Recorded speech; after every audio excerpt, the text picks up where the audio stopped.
Bugtong-bugtong na naman ng ating multong tagabulong. Dahu itong tatlong abogado. Yung isa, si Flat Tops, FT. Yung isa, si Rabid Gamo-Gamo, RG. Yung isa, si Microphone, MP. Nag-aaway kasi si Flat Tops at Rabid Gamo-Gamo noon para maging tagapagsalita ni Super Dirty. Pero ayaw piliin ni Super Dirty ang isa sa kanila. Kasi syempre may magtatampo. Nag-aaway na nga parang mga pusa eh. Si Microphone naman, dati nang nagtrabaho kay Super Dirty. Kaso nga lang, ayaw na magtrabaho noon at nag-resign na nga noong mainit pa ang bubble bath sa banyo.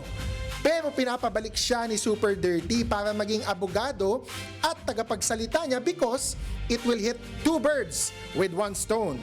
One, hindi na kailangan pumili ni Super Dirty between FT and RG. Two, malabo na bumaliktad si Microphone kung susubukan man siyang isabina o ipitin ng mga nasa kusina dahil may lawyer-client privilege na daw sa pagitan ni Super Dirty at Microphone kung tatanggapin ulit ni Microphone ang trabaho. Kaya napag-isip-isip ni Microphone kahit nasabi na niya sa mga kaibigan noon na ayaw na niya magtrabaho kay Super Dirty dahil nga super init, 'di ba? And super tough nung trabaho, bumalik siya kay SD para maproteksyonan na din ang sarili niya. Ayon, months after the resignation of Microphone, nagulat ang kanyang mga kaibigang sinabihan na nag-resign na siya noong malaman nila na bumalik na si MP at naging tagapagsalita ni SD.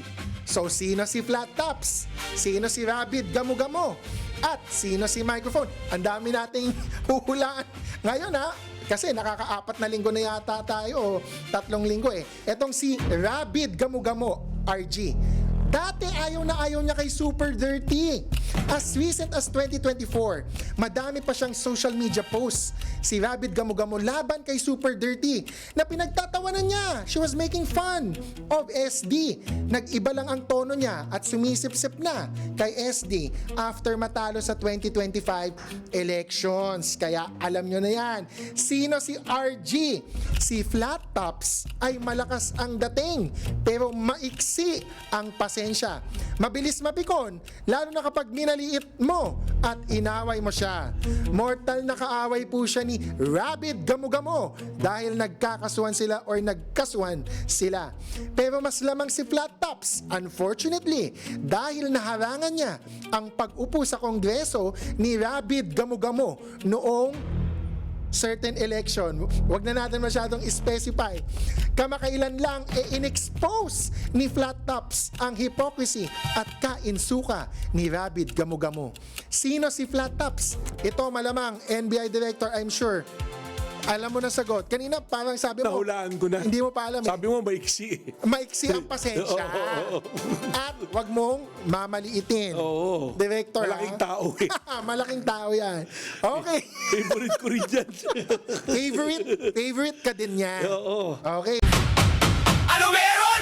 Just asking. Wala